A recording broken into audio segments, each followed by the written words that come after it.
Quero meditar com os irmãos um pouco nesta palavra, em Salmos, de número 1.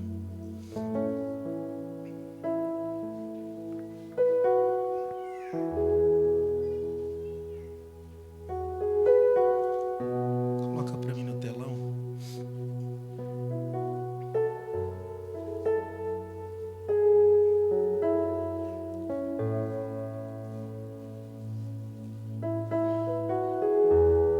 Glória a Deus.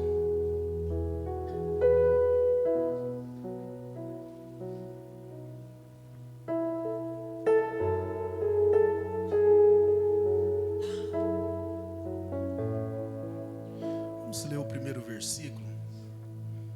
Depois a gente vai meditando junto. Após lermos, não fecha a sua Bíblia não, amém? Eu vou ler, depois toda a igreja lê bem forte, amém?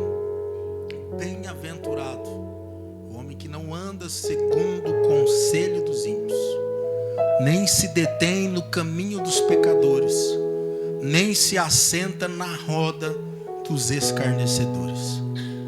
Vamos lá, todo mundo junto? Bem...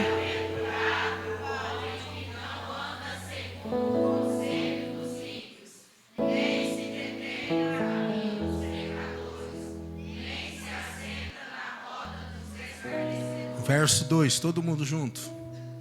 Antes tem o seu prazer a lei do Senhor, e na sua lei medita de dia e de noite. Até aí, irmãos. Pode sentar glorificando ao Senhor. Irmãos, Salmos. Vou fazer uma introdução aqui para você entender um pouco. O livro de Salmos é o único livro da Bíblia que não pronuncia capítulo. Você já observou que todo mundo que vai ler, abre a Bíblia. Irmãos, abre a Bíblia em Salmos, número 20, número 30, número 40, número 39. Enquanto os outros livros são pronunciado capítulo. Muitos dos irmãos já sabem disso, mas só rapidinho, o livro de Salmos, ele é considerado o inário. Hoje nós usamos a harpa cristã, onde tem mais de 500 hinos, inspirados por Deus, tudo com base na palavra de Deus. E Israel usava os salmos como inário. Por conta dele ser um inário, então não pronuncia capítulo, pronuncia número. E também são 150 números, salmos. Para os irmãos entenderem também, os salmos foi escrito por várias pessoas, o inário. Davi, você já deve ter ouvido o termo do salmista Davi, é porque Davi, ele escreveu 74 poemas do livro de Salmos. Davi foi o maior escritor com 74. Aí vem depois Asaf, que é considerado um autor de 12 salmos. E também os filhos de Corá escreveram em torno de 9 salmos. E o Salomão, o rei Salomão, ao menos 2. E os demais, os outros 51 livros, não se sabe quais são os autores ou quem escreveu. Apenas uma prévia para que você entenda um pouquinho sobre o livro de Salmos. Mas eu quero falar, irmão, sobre o primeiro número de Salmos, Salmos 1, aonde, irmãos, aqui está uma receita poderosa para a gente ter uma vida vitoriosa. Eu e você que aceitamos Jesus, que estamos caminhando com Ele, é importante pôr em prática este conselho de Salmos 1, onde fala a felicidade dos justos e o castigo dos ímpios, a consequência dos ímpios. Quando o versículo 1 diz, olha, bem-aventurado Inicia dizendo bem-aventurado. A palavra bem-aventurança ou bem-aventurado quer dizer feliz. Feliz o varão que não anda segundo o conselho dos ímpios. Nós vamos ver nesse primeiro verso aqui 3 conselhos importantes. Coloca para mim o primeiro conselho. Feliz o varão que não anda segundo o conselho de eu quero que vocês me ajudem, está com a Bíblia aberta aí? Conselho de ímpios. Mas todo mundo aqui sabe o que é ímpio? Quem não sabe o que é ímpio? Dá um glória a Deus. Todo mundo sabe o que é ímpio? Posso levar o microfone para você falar? Vou perguntar de novo. Quem não sabe o que é ímpio? Se posiciona aí. Quem não sabe o que é ímpio? Todo mundo sabe, então não precisa nem pregar hoje, né? Parece que tem um monte de gente mentirosa aqui. Jesus, tem misericórdia nessa noite. Piedade, meu Pai. Eu vou perguntar de novo, Jesus. Deus sabe. Quem não sabe o que significa a palavra ímpio? Alguns ergueu a mão. Irmãos, ímpio não é aquela pessoa que não conhece a Deus. Tem muitas pessoas que confundem, que não sabem, que acham que ímpio é aquela pessoa que não conhece Deus, aquela pessoa que não aceitou Jesus, aquela pessoa que não é crente ainda. Mas não, irmãos, o ímpio é aquele que tem conhecimento, talvez até conhece a Bíblia toda, sabe o que é certo, sabe o que é errado, mas escolhe fazer o que é errado. Tem conhecimento do que é certo, sabe o que Deus espera dele, mas ele permanece fazendo errado, permanece no pecado, mesmo sabendo que não agrada a Deus. Esse é o ímpio. E aqui a Bíblia diz então que feliz o varão que não ouve conselho dos ímpios. Se você é um cristão, alguém que quer viver uma vida reta, se você quer ser feliz, se você quer ser bem-aventurado, você tem que fugir do conselho de ímpios. Por exemplo, se você está enfrentando um problema, uma dificuldade no seu casamento, se você for pedir um conselho para ímpio, quem não tem temor a Deus, o que ele vai falar? Rapaz, larga desse trem aí, para de passar raiva, e vai caçar um marido novinho, bonitinho, e deixa esse velho para lá. Sim ou não? Se você for jovem, está na igreja, enfrentando dificuldade, você for pedir um conselho para os jovens ímpios, o que ele vai dizer? Rapaz, você tem que curtir sua vida, quando você ficar velho, você vai para a igreja. Conselhos de ímpios. Os conselhos de ímpios são conselhos que vai te tirar do propósito de Deus, da vontade de Deus, que vai fazer com que você trilhe um caminho que você não vai ser feliz, que vai gerar sofrimento para a tua vida. Por isso que diz feliz. Feliz aquele que não ouve conselho de ímpios. Você tem que ouvir conselho, irmãos, de pessoas melhores que você. Pessoas que já viveu aquilo que você está vivendo, está passando. Não tem como, irmãos, você adquirir experiência com quem não tem. Eu sou pastor, eu não sou empresário. Aí você chega e fala, vou conversar com o pastor Fabiano, porque eu vou montar uma empresa, eu vou ouvir os conselhos dele. Vai virar alguma coisa, irmãos? Eu não tenho experiência como empresário. Eu posso orar para Deus te direcionar, te abençoar, mas você tem que ouvir conselhos de quem já construiu alguma coisa, não de pessoas que ficam só falando. Tem tantas pessoas, irmãos, para palpitar na vida da gente, e são pessoas que não têm moral, não têm entendimento, não têm capacidade para te instruir. Então não podemos ouvir conselhos de ímpios e conselho de pessoas que não tem nada para agregar na nossa vida. E a Bíblia fala que isso é tão importante, porque a Bíblia diz que essa pessoa que não ouve conselho de ímpio, ela é bem-aventurada, ela é feliz, ela vai ter paz, ela vai ter tranquilidade. Então, irmãos, é uma receita poderosa. Se não quer sofrer, se quer ser feliz, se quer ser abençoado, deixa de ouvir conselhos de ímpios. Você ter amigos que não é crente é tudo normal. Você ter pessoas lá fora que é de confiança, amém. Mas para direcionar sua vida espiritual, para direcionar o seu casamento, direcionar aquilo que você precisa buscar em pessoas que temem ao Senhor, que tem o Espírito Santo, que vai direcionar a sua vida de acordo com a vontade de Deus. Quem está entendendo diz amém.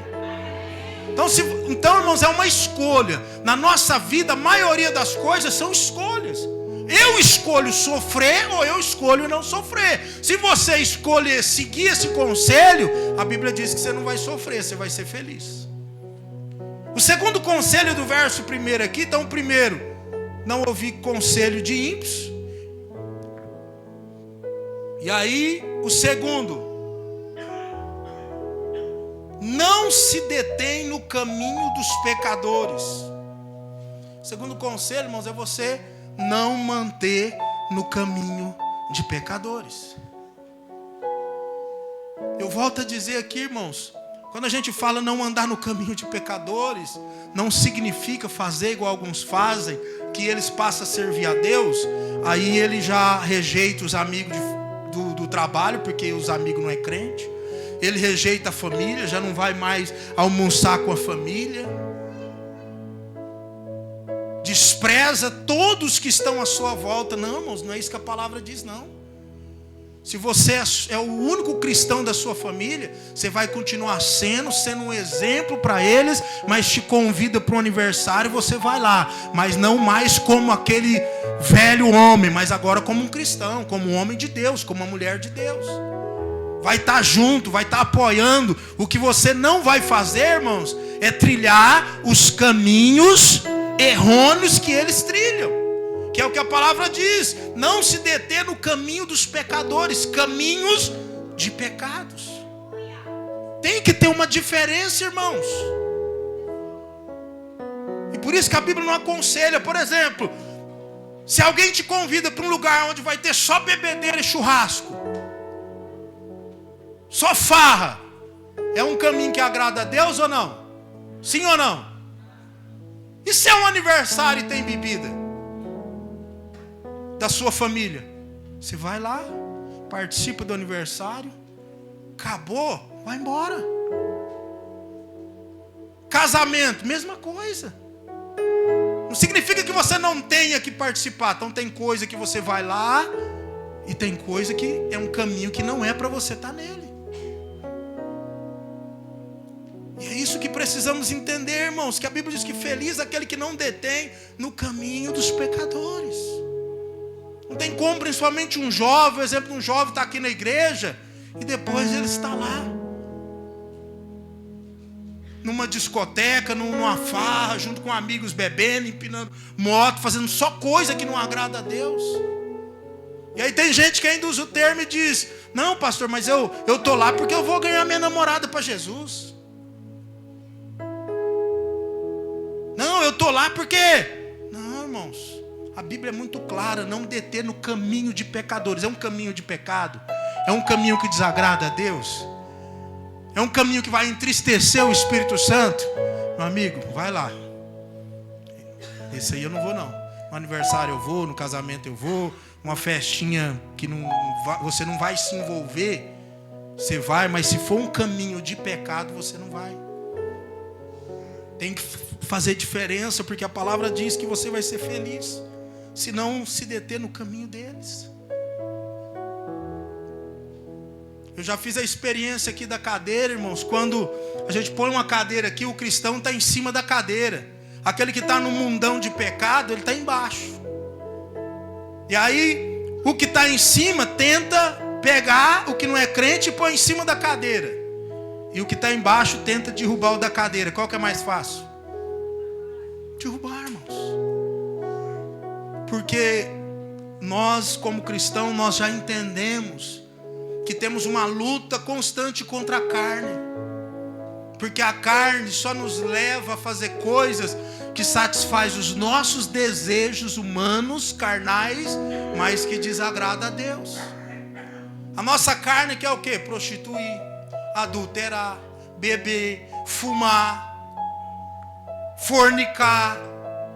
É isso, irmãos, que a nossa carne deseja. Se você não tiver fortalecido espiritualmente, se a carne estiver predominando, é isso. E se você está no meio deles, você vai sentir desejo de fazer.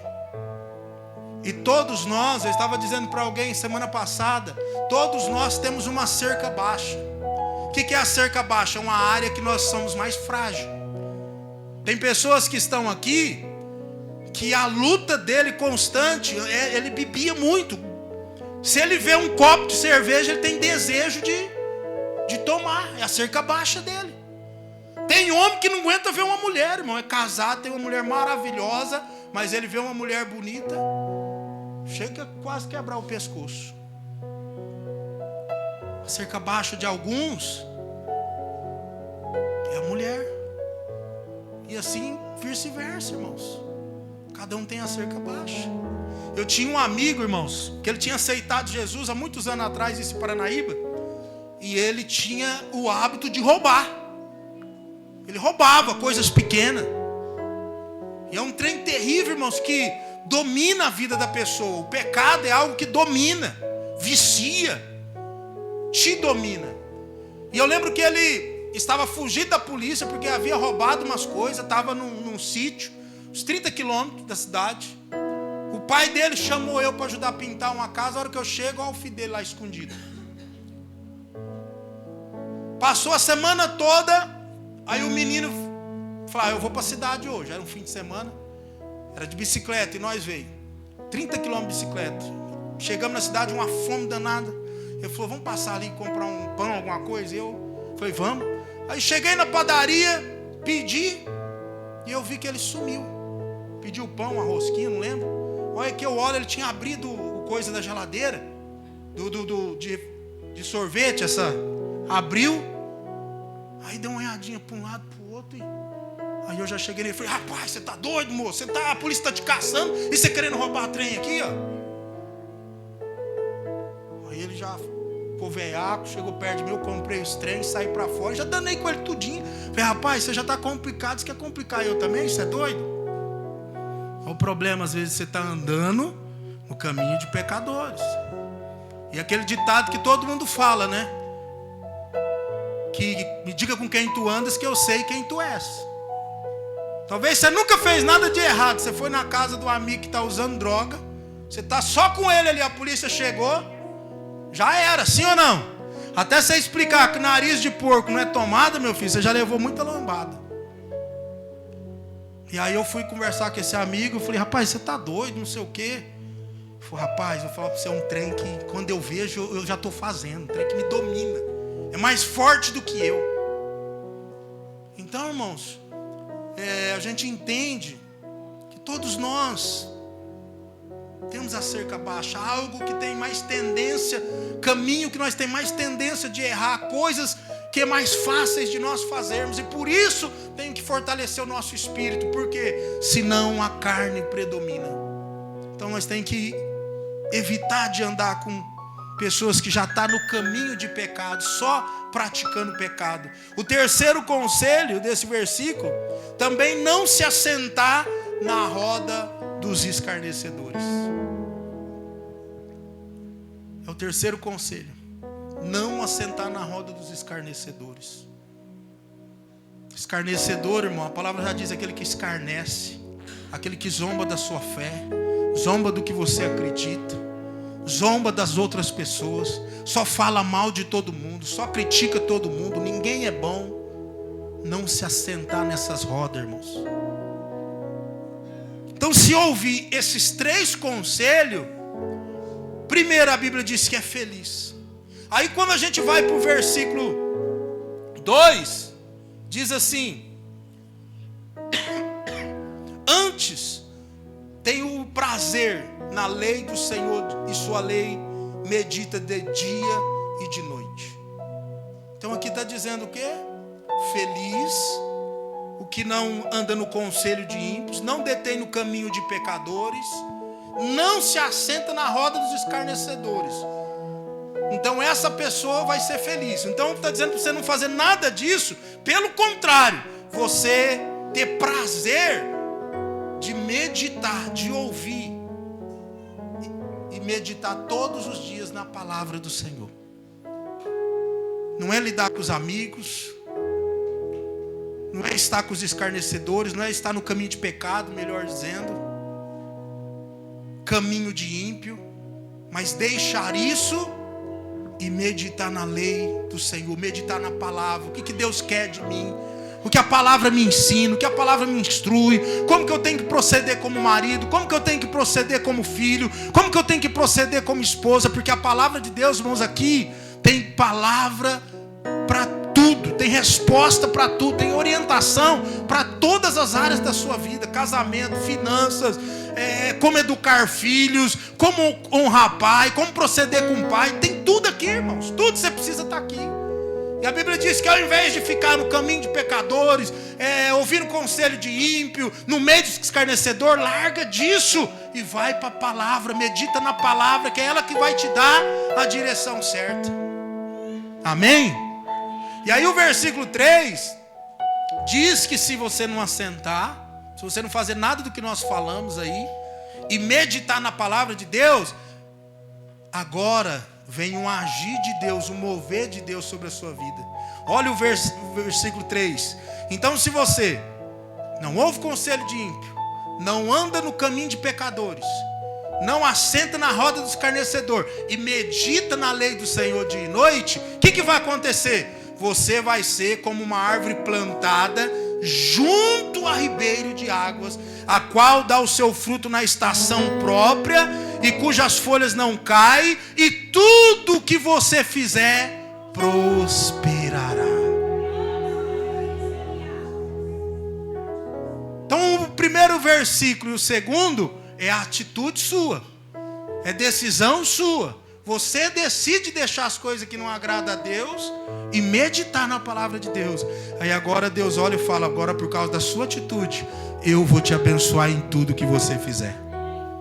Você já observou, irmãos? Foi alguém em casa esses dias e estava falando: nossa, olha ali em cima as árvores como que está seca, mas olha como está verdinha as árvores que está na beirada do rio. Quando a Bíblia está dizendo aqui, pois será como a árvore plantada junto a ribeiro, é porque a árvore que é plantada junto de um rio, as raízes dela buscam água diretamente do rio, e ela vai estar sempre viçosa, bonita, folhas verdes, vai dar o fruto na época certa. E aí a Bíblia, o salmista ainda diz: olha, as folhas não caem, tudo que fizer prosperará. Fizer, prosperará. Essa é a diferença, irmãos. Por que nós olhamos alguns irmãos que está patinando, o trem não vai, nada dá certo, casamento uma luta, finança uma luta, trabalho uma luta, e aí o outro você vê, tudo que faz prospera. É por causa disso, irmãos, porque cumpre, ouve a palavra, porque ele está tendo cuidado de guardar, está desviando-se do mal. Quem está entendendo diz amém. Será que tem alguém aqui que quer ser plantado como árvore junto a ribeiro? Tem alguém? Tem alguém? Tudo que fizer prosperará, irmãos. Essa palavra é maravilhosa e nós temos que tomar posse disso. Não importa qual é o serviço que você trabalha, a bênção do Senhor precisa estar com você ali, prosperar o que você faz. É uma bênção no trabalho, é uma bênção para os pais, é uma bênção na escola. Aonde está faz diferença. Essa é a promessa de Deus. Às vezes eu vejo, irmãos, quantas pessoas falam: ah, pastor, não, eu vou mudar para São Paulo, porque lá é uma cidade grande, lá é um lugar de prosperidade. Só que a prosperidade, irmãos, ela depende da nossa obediência, não é o lugar que você está. Você não entendeu, né? A bênção, a prosperidade depende da nossa obediência, não o lugar. Deus é poderoso para prosperar a sua vida aqui em Cacilândia como jamais prosperaria em outro lugar. Ah, pastor, Cacilândia não cresce, não vai, não é uma cidade desenvolvida, está em crise. Cacilândia pode estar em crise, mas o céu não está em crise. Aquele que tem o poder, o domínio, que abre porta onde não tem porta, o que fecha porta, é Ele que direciona, abençoa, prospera e faz nós prosperar tudo que nós fizermos. Como diz também em Deuteronômio 28, a partir do versículo 1, diz que aquele que tem o cuidado de guardar a palavra do Senhor, seguindo todos os seus mandamentos, há uma promessa: o Senhor vai te exaltar sobre todas as nações da terra, e as bênçãos do Senhor virão e te alcançarão. Muitos não conseguem entender isso, irmãos. Muitos acham que é ele que tem que correr atrás da bênção, mas a Bíblia diz que se você ouvir os mandamentos do Senhor atento e guardar eles, é o Senhor que vai liberar uma bênção que vai correr atrás de você. Você está correndo e a bênção está te seguindo. Não importa para onde você vai, não importa onde você está, o Senhor vai prosperar sobre a tua vida, porque a obediência atrai a bênção. É a obediência. Ah, irmão, se nós conseguíssemos entender isso, as coisas ficariam mais fáceis. A obediência atrai. Ore, pedindo a ajuda do Senhor para te sustentar, para você conseguir obedecer, seguir os mandamentos dele. E eu acho maravilhosa essa palavra de Deuteronômio, porque lá diz assim, ó: se você escolher o campo para morar, o Senhor vai te abençoar lá no campo. Se você escolher a cidade para você morar, o Senhor vai te abençoar na cidade. Se você escolher o centro da cidade para morar, Deus vai te abençoar no centro. Se você escolher Hesonópolis, ou seja lá qual que é o bairro mais pobre aqui, o Senhor vai te abençoar lá aonde você está, porque a bênção vem intermédio da sua obediência do nosso Deus, e não do lugar do patrão. É do Senhor. É o Senhor. É o Senhor.